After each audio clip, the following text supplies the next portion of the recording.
A lot of the big Star Wars channels are talking about the fact that Disney are spending a lot of money on their shows, most recently citing the Forbes article, which talks about how Andor will end up costing $645 million. And while I'm not trying to defend Disney's decisions, I'd like to maybe put it into perspective. A point I kept hearing is that Andor will cost more than the sequel trilogy films respectively. But what we seem to forget is, while Andor is a TV show, it's also, if we include the second season coming out next year, roughly 20 hours of content versus 7 hours in the sequel trilogy.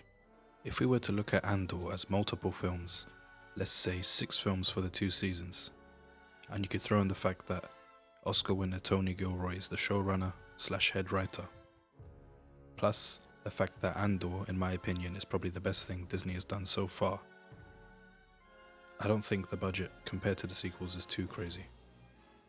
Of course, these numbers on the outside looking in are wild, but Disney-wise, as I said before, not too crazy to be up in arms.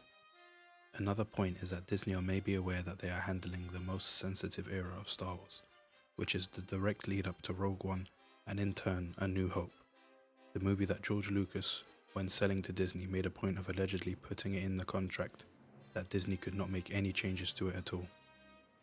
So Disney are being very careful with Andor and making sure that they do that specific time point justice. What do you think about the budgets for the Disney Star Wars shows? Are they out of proportion for the quality that's coming up? Let me know in the comments.